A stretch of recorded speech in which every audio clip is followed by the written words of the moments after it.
Facebook Live with Mum Break. Today we have a very exciting guest here, Sherilyn from Gate Mavens, and we are going to be chatting about home and child safety and childproofing your home. She is an expert. She has worked with people all over Toronto. She's working with people all over Ottawa. She knows it all. So I'm going to preface this by saying if you have any questions throughout the course of this Facebook Live, or in the replay afterwards, feel free to pop them in the comment. Let me know. She'll be able to see them after as well. But by all means, let me know if you have any questions as we go along, and we'll try to get her to answer them live. We've already got a lot of great questions in from some people, so hopefully that will help get us started as well. So one other thing, housekeeping thing I want to touch on quickly before we do an official introduction and hand off to Sherilyn is that Gate Mavens have been super, super generous, and they are donating a gate and install to one lucky Mum Break winner. So you can enter in a couple of different ways, but for the purposes of this Facebook Live, all you have to do is click hashtag Gate Mavens in the comment, and that's it. Any other bonus entries you can follow in the description of the Facebook Live and just click through and to enter in there. So without further ado, I will bring Sherilyn up here so she can share the screen with me and introduce the lovely co-owner of Gate Mavens. Thank you so much for joining us today. So I just wanted to say really quickly the irony of the situation right now. She had a bad fall yesterday, even though we're going to be talking about childproofing and house safety, and has thrown at her back. So it's funny because you just sent me an email saying, I'm really sorry, I'm going to be taking this from my couch. I'm just like really uncomfortable, but I think you're a trooper for being on. So I just wanted to give you guys the irony of the situation here. I can keep everybody safe except for myself. But that's, well, I mean, from the purposes of us caring about our children, I guess that's what we care about, right? So although I am sad to see that you're in a lot of pain right now. So first of all, thank you again for joining us. If you don't mind, maybe we can just kick off. I always ask the guests on our Facebook Live to tell us a little bit about yourself, who you are, what you like, that sort of thing. First and foremost, I'm a mom. We have a gaggle of amazing children. So we have 4 kids, ranging in age from 20 all the way down to 11. And I also work full-time at the Ottawa Safety Council. I have 2 full-time jobs. I do this, and I do an Ottawa Safety Council job doing car seat safety. That's my other safety passion. We seem to be a safety family. And I love anything that involves relaxing. Don't we all? Or, just hanging out with Adrian, who is my husband, and he is the other part of the Mavens. He does all the physical work. I just do all the behind-the-scenes stuff, and we just like to hang out and do lots of family stuff. Ottawa's new to us, so we're still acting touristy and doing all the touristy things in Ottawa so we can get a hang on it, and that's who we are. We founded this business 5 years ago, and we've been loving it ever since. It still feels like that new, young, fresh feel to it. It hasn't gotten old yet. Yes, I love it. But yeah, so you're originally you and your family from Toronto. So that's where you've built your business, where you've learned all your skills. I mean, being on the safety council, being certified with car seat safety, having this, I mean, when we chatted before this, the amount of things that I'm doing wrong in my own home was a little bit embarrassing to admit. But so now you're in Ottawa and starting a new branch of Gate Mavens here in the city, correct? Yes. Yeah, we want to do it full-time out here. So right now we're just doing it part-time, evenings and weekends, but our goal is to take it full-time and make it our big thing out here. So can you tell me a little bit about Gate Mavens? So when you hear the name, you assume gates for stairs, protection, safety. What kind of things does your company and business do? So we do everything child safety or in general home safety.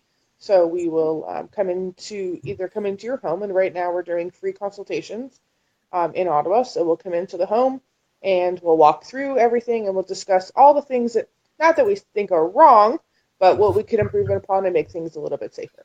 I always walk into a kitchen and I always say to everyone, take the towel off the front of the stove. Because when we get new walkers, they like to pull up on stuff. So they grab that towel and try to pull up, and what happens? The oven door opens and it can whack them. So, we'll just go around the house and talk about all the little things we can do to improve safety. And a lot of it is things you can do on your own. So we'll go in and we'll do that, and then we'll come home and write you up a quote for all the things that we talked about. And then you can either implement those yourself, and I encourage you to implement a lot of that yourself, or we can come back in and do some of the stuff for you. It's so funny you mentioned the towels, because that's how, I have a 2-year-old, and that's literally where I keep my dish towels. I hang them on the door. So that's like check number 1 of Erica being a unsafe mother. So it's cool, because I never would have even thought about any of these things. And actually, we did have our first question come in, so maybe we'll jump to that. Celia asks, are gates at the top of the stairs not recommended for children over 2? Some say that on the box. I think once we get to that age, gates and everything in life is always a CYA event. They always want to cover their back end. I think when we get to the age of 2, it's more of they're worried about the child climbing over. We've never had a gate where a child has successfully climbed over it and hurt themselves going down the stairs. If you know that your child is a climber, we can do 2 things. We can take a little olive oil, rub the bars, and then they can't get their little toes around the bars to climb over. Works every time. That's so smart. I know. Just so that you're not putting grease on the bars, but just enough so that they can't get a grip, because most kids use their toes to get a grip on the bars so that they can get over. Or we can just take the gate down and teach them how to go down the stairs properly. But I still, up until we moved here, had a gate at the top of our stairs for nighttime use, just so we didn't have any wanderers fall down the stairs in their sleep. And that actually, this question actually leads me to a question from our audience earlier on, was, do you need a gate at both the top of your stairs and the bottom of your stairs? So we get this question all the time. And I always tell people that gates at the bottom of the stairs prevent us from going up. So that's good. Gates at the top prevent us from coming down. If a lot of people only want to do the top of the stairs, but climbing up those stairs unsupervised and turning around because we hear mommy coming, or we hear daddy coming, or we hear a noise, and then falling down those stairs is the same as falling from the top. So we block both top and bottom so that we're not climbing up to fall down or falling from the top. Okay, yeah, no, that makes a lot of sense, because I mean, it took us way too long to even get one gate in our home, and I didn't even think that one at the top and the bottom made sense. But from that perspective, it absolutely is a very rational, smart, safe thing to do. Because the first thing they do when they're in trouble is they turn to see you, and then they turn around to go as fast as they can. And that's generally when something bad will happen. It's so true. Just like, oh no, turn and sprint. Yeah. Okay, so I'm going to take this opportunity for those of you who just joined us. If you have any questions for Sherilyn about home safety, gate safety, really anything safety around the home, or even car seat safety, because she's also certified in that as well, feel free to put them in the comments below, and we'll ask her in the live broadcast or follow up in the replay. Now, I'm going to jump back to my list of questions that I had for you, because, again, based on what we've chatted so far, I have my knowledge of childproofing and home safety is almost zero. It's a little bit. My parents actually came over and childproofed my house because they were so upset with me. Don't worry, I find that grandparents love the grandchildren more than they love their children. Yeah, it's so true. They didn't childproof for when you were born, but they will absolutely childproof for the grandchildren. So actually, and I don't even know if this is the right topic to ask you about, but it's so funny you mentioned that, because my parents used to, and if you're watching, Mom and Dad, I'm sorry, they used to lock me and my brother in our room, because we were just, I mean, we're adventurous children, just like I've been gifted with my daughter. We're spirited. But now on all these Facebook pages, you hear about people needing to call CIS, and it's illegal, and it's a fire hazard. And, you know, back in the day, both my parents were police officers. They locked us in our room. So they cared more about my daughter than me. So, you know, sometimes you have to do what you have to do to keep everybody safe, and sometimes you have to pick the worst of the two. and make the best decision for the moment.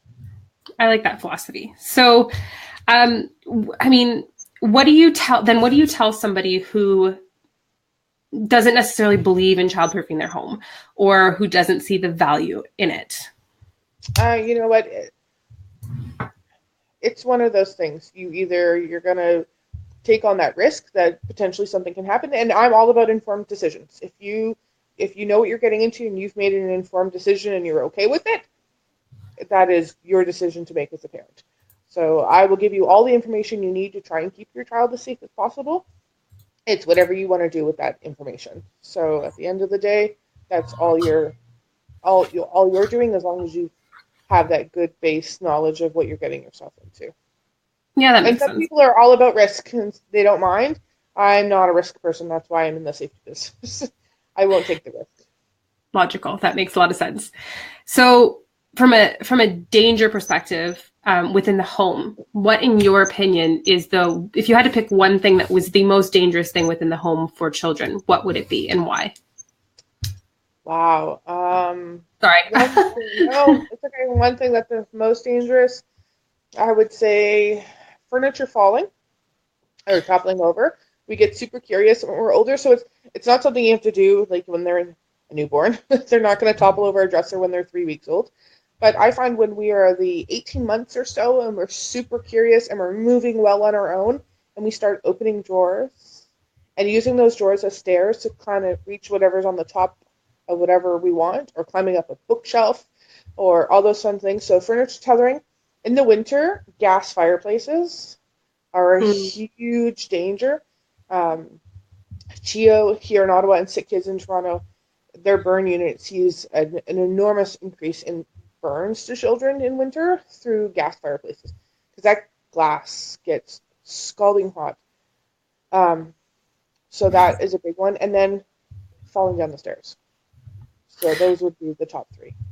So, to me, two of the three of those, the stairs and the bookcases and furniture, seem like relatively easy fixes. But what do you suggest, or what are your implementations for um, a gas fireplace in the winter? So I wouldn't even. there's gates even to go around the gas Oh, fireplace. okay. So you can get a gate around it. I'm working on getting us a supplier out here for we call them a fire cage. So they go in front of the fireplace, they attach with magnets, and it's kind of like a grill in front of the fireplace, and it actually looks really nice. So it doesn't take away from the aesthetics, and you can still see the fireplace, but it allows the air to move around it, and they can't touch the glass. So I'm trying to find someone out here who can help me build those, because my So supplier is in Sudbury, which is too far. with that, could you have the fireplace running while Absolutely. keeping your child safe? Yep. Yeah, that'd be nice for the winter, especially this time of year. Oh my goodness, everyone's Exactly. never Everyone wants. eating. Yeah, I have mine running right now, and it's not even that cold out right now. No, today I think I was looking at my phone, -9, and it just felt so lovely outside by comparison. So to other days. Um, okay, so the next question I had for myself personally was, as your child grows, I would assume that you would do childproofing differently, or how does that work as your child grows and develops? I mean, from infancy through to being a young child, are there different stages at which you need to do different things? Absolutely. So well, we call it childproofing. I call it more just home safety and child Food safety in safety. general. So as newborns, we want to look at safe sleep surfaces, making sure our sleeping area is safe and it's firm, and we don't have loose bedding and teddy bears and blankets. As we get a little bit older, we want to make sure our monitors are out of the way. As we grow and we move and they change, you can tell a 6-month-old doesn't need the same home safety as an 18-month-old. So we don't necessarily need to lock up all the cupboards until we're probably around the 6 to 9-month-old mark. Even then, that's a little young. By one, we need to be locking down any cupboards that contain anything dangerous by the time we hit one, because that's when they start to get the grip and they can open lids and they start to get that. Before then, they really don't have that ability to open things. As we get a little bit older and we can reach into the top drawers, we want to maybe move knives out of the way if you really like getting into that top drawer, and get those up out of the way. And you'll see as we go and as we grow and as we get older, they get interested in different things. And then that's when we have to look at that aspect and start changing those things. Okay, no, that makes sense. It's funny because as you're talking about growing in the cupboards and the stages, we maybe, and this sort of, I think, answers my question as to what I had, but we keep all of our, well, cleaning supplies obviously under our sink, but we also keep our liquor cabinet on a low shelf. And, you know, my mom is so funny because she'll, all of a sudden, my daughter will walk out with like a big 40 of vodka and be like, here, mommy. Like, ah. Don't drop it.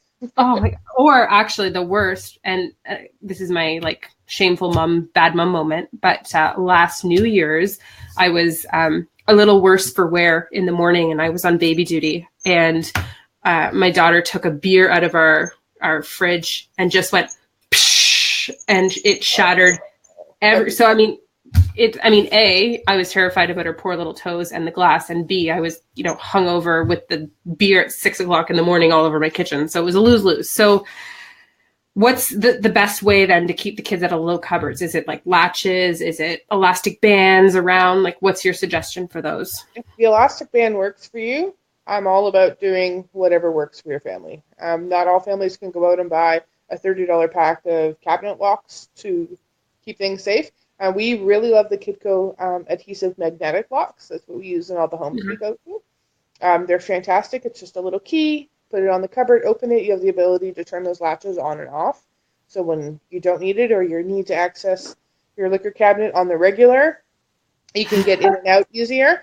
But whatever works, whatever you can implement that doesn't make the situation a little more dangerous to keep them out, do that. I also find if you can't lock that cabinet for whatever reason, and sometimes we are unable to lock a cabinet just the way it was built, just move things up out of the way. Just put them in the cupboard above the fridge.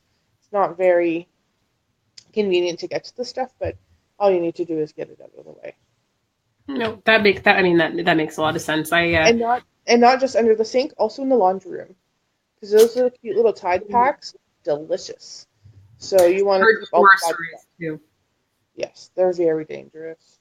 Yeah, no, and you know what? It's funny because I don't know. I'm sure a lot of people do this, but what I do is I keep all of my cleaning supplies in a small Loblaws bag or a Sobeys bag or whatever, and I, you know, walk around every room with it to clean. But then I just tuck it under my wash basin when I'm done with it, which is, now saying it out loud makes me feel like a bad mom. But I'll put it up higher from now on. I just take it out and put it in. Even I tell people, like, the linen closet in the hallway, just put them in a basket so they're easy to take on and off the top shelf, and you can just keep them up out of the way.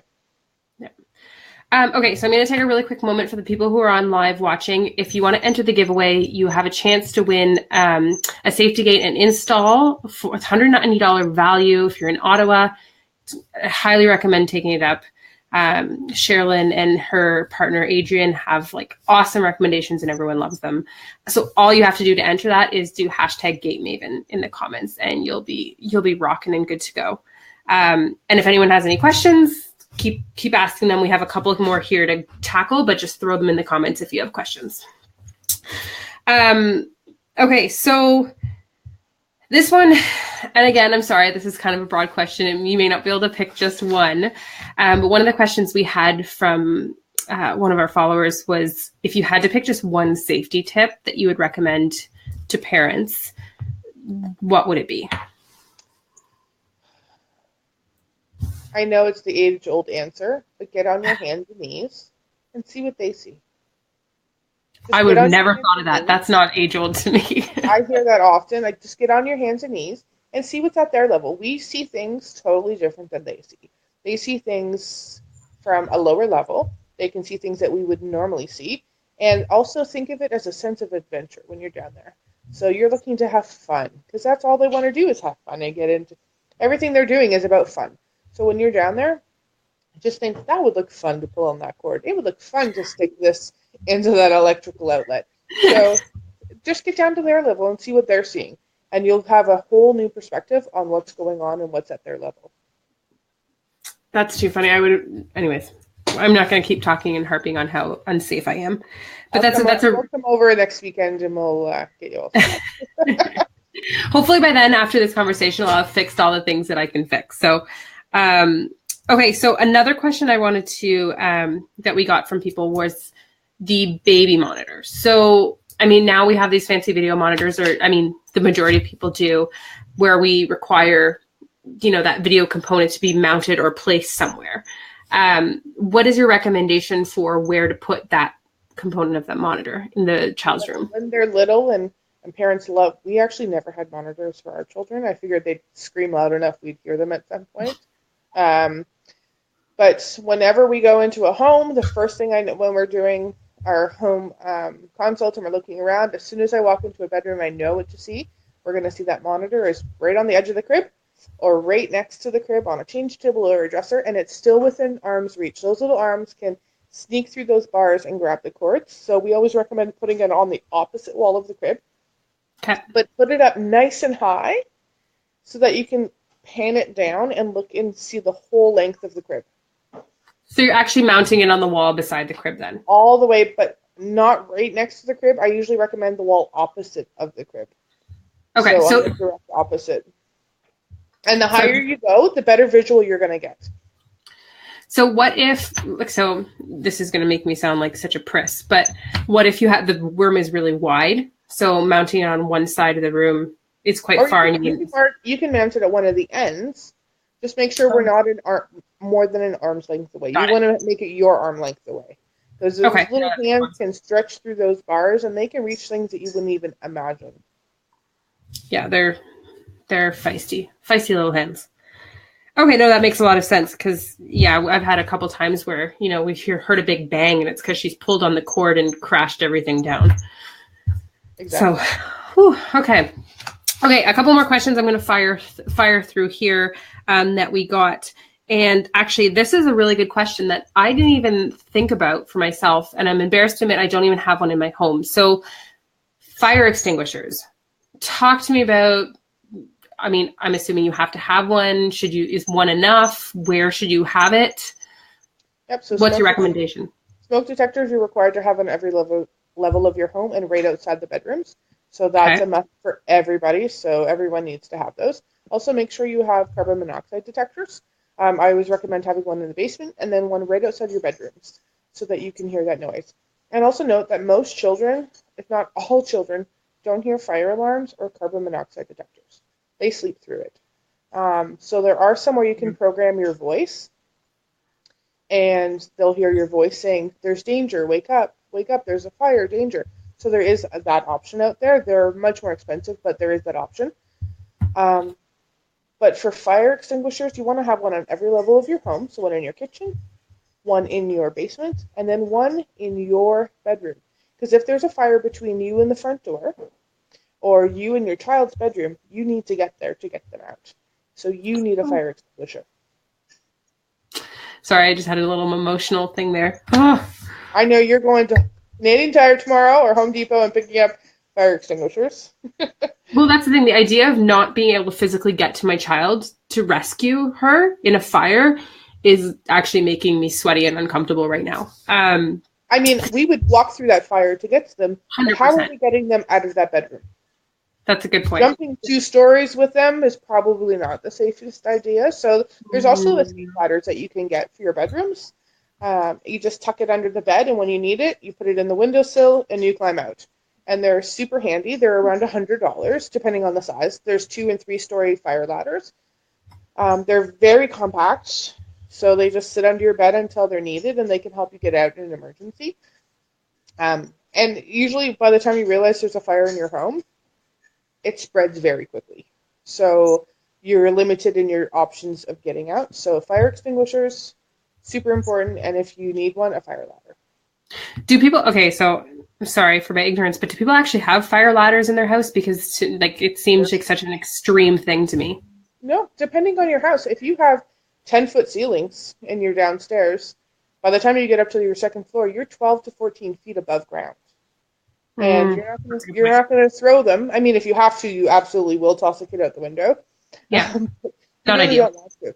And in Toronto or in some downtown homes, if you're on the 3rd floor of a low-rise, having a 3-floor ladder or even a 2-story ladder will get you that much closer to getting out and being safe.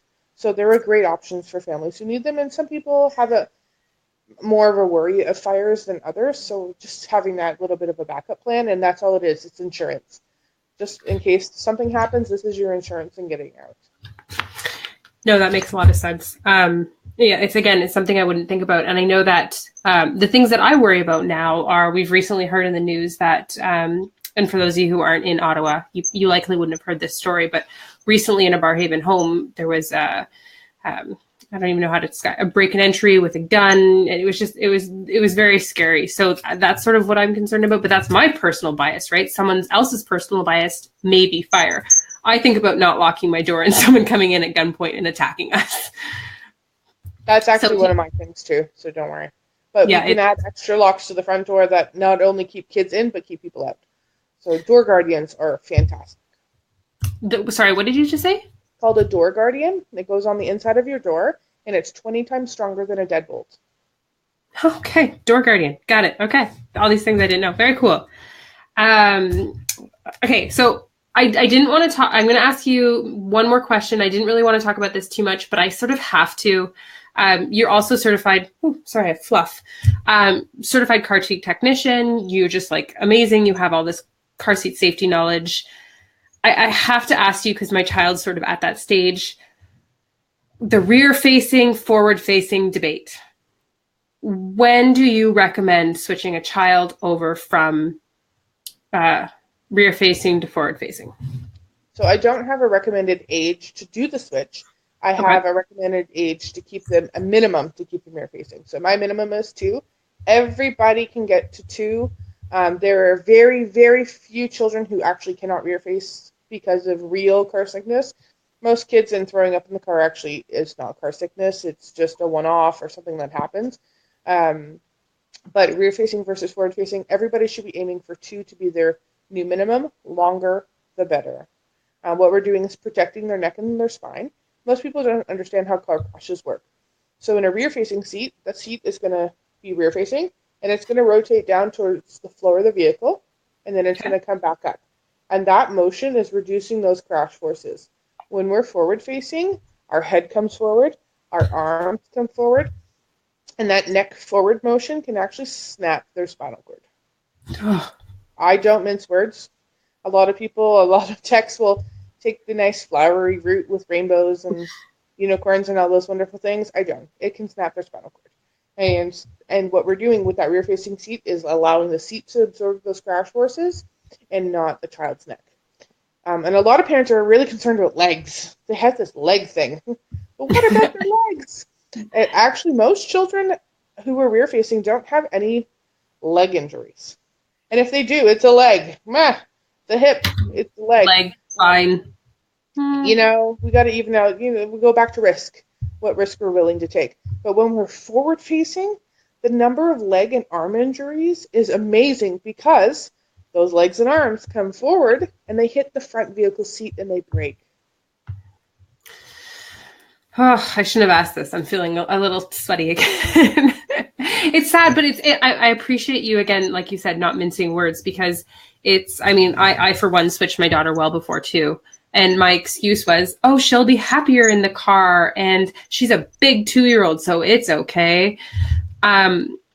So what do you say to parents? And I know a lot of parents who their child just really hates the car, to be totally frank. So that was like mine. So I just thought, hey, maybe if she can see where she's going, she'll be a happier child and our drives won't be quite so traumatic. What do you tell those parents? So every 2-year-old has the same bone development as the next 2-year-old. So a 20-pound 2-year-old versus a 45-pound 2-year-old, they all have exactly the same bone development. Bone development happens with age. It's an age-based milestone, not a weight or a height-based milestone. So a 2-year-old and a 2-year-old have the same skeletal system.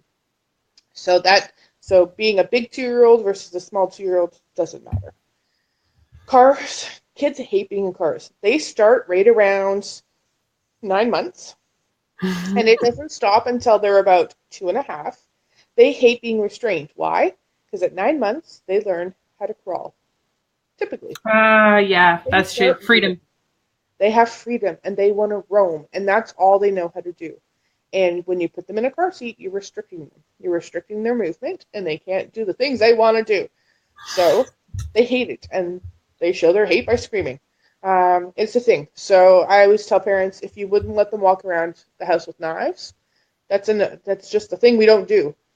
So a car is just a thing we do. We get in the car, we strap in, we go. And if you don't like it, too bad. Turn up the music, ignore them. They eventually stop. I know it's hard. I've had screamers. A lot of tech friends have screamers. It's just, you have to weigh your options. And as long as you have an informed opinion about what's going on and you know the risks and you're willing to take those risks, that's all up to you. No, and that makes a lot of sense. And I sort of want to keep down this car seat chat because I have a lot of questions, but then maybe what I'll do is we can do this again and talk exclusively about car seats, because I mean, we haven't even touched the whole snowsuit compression, summer, winter, and we won't touch it now. But maybe let's bring you back and we can chat more about specifically car seat, because it's especially, I remember sitting with a newborn and a baby and realizing that I have to take her out of the hospital in a car seat. And I had no idea even how to put her in the car seat. And it was just gut wrenching. The nurse had to teach me how to use this car seat. So the fate of my new child, my 5-pound daughter, was in the hands of this nurse's knowledge of this car seat, which is just in hindsight, the most ridiculous thing. So we'll bring you back to do that. Let's wrap things up. If you want to maybe just give a really quick summary again of Gate Mavens, the services that you guys offer, and then where people can find you. Okay, so we do complete childproofing. So we will do an in-home consultation for you. We'll come and walk around the house, and we don't judge. We are actually we have been told we are some of the coolest people around, because we just, we talk to you like you're real parents. I'm not there to sell you anything. If I can get you to do it yourself so I don't have to make the trip back to your house, I'm going to encourage you to do that, because you need to know how to do some of these things as well. I can't be with you all the time, even though I'm sure you'd love me to. I just can't be there with you all the time. So we'll come in the house and do an in-home consultation. If we can't get there, or you would kind of just want some info online, we will give you a free quote online. I'll talk you through some basics, give you some heads up on stuff. If you want us to come in and install your gates, your cabinet locks, your furniture tethering, we do all of that.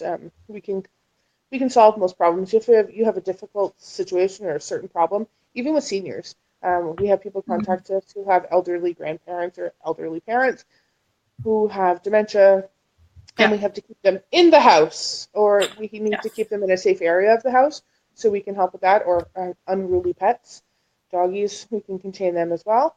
And if you're looking for us, you can find us at gatemaven@gmail.com for our email, or you can find us at gatemaven.ca is our email, is our website address. Our website is under construction. I'm switching it all over, and I'm going to host it myself. Yay! That's a whole other thing. I know. I'm taking on that challenge right now. I have a wonderful friend who's helping me navigate all of that, because I'm sick of spending $40 a month for somebody else to host my website. And all these cost savings I can pass on to our wonderful clients. And so they can find us there. But my website should be up and running again by the end of the month. I'm going to give myself a whole month to do it. If not, you can always find us on Facebook as well. Okay, so for now, until you get your wonderful, beautiful new website up, I guess then the best way to find you guys is on Facebook. And that's actually linked in the, if it's not already, I'll link it in the description for this video so that people can find you. And I just want to say one thing before we sign off here. So Sherilyn and I have had a few chats now in preparation for this call and just to get to know each other. And I just want to say a few things about you guys, yourself and your husband, Adrian. The cool thing about them is that everything they do is actually truly selfless. They really just actually very much want to help people, which I think is very cool. And it's a little bit more rare these days. They're legitimately just concerned to make sure that the house is safe and not necessarily about just like stealing money, right? So I really respect the way that you guys are running your business and how truly and incredibly knowledgeable you guys are. So I highly recommend that if you guys have any questions or concerns, or if you're like me and you're just too lazy to do things yourself, head to their Facebook page and check them out. Is there anything else you wanted to add before we sign off for the night? No, we really love what we do. My husband has done safety positions at work, and I do everything safety all the time. So it's what we enjoy doing, and helping others is a big part of what we do. Um, I just want to make sure everybody's safe. So And you can tell that in everything that you say and you do, you can truly tell that, which is just, it's really nice to see. So thank you so much for joining me and answering all of my questions and all of the questions that everyone sent in. If you want to find Gate Mavens, you can head to their Facebook page. It's linked in the description. And if there's still time until Wednesday to enter the contest, you can win a $190 gate and install from this lovely husband-wife team. And all the links to enter are in there. So thank you again. I really appreciate it. And I'm going to bring you back for some car seat safety. sounds fun. Talk to you later. Bye. Thank you.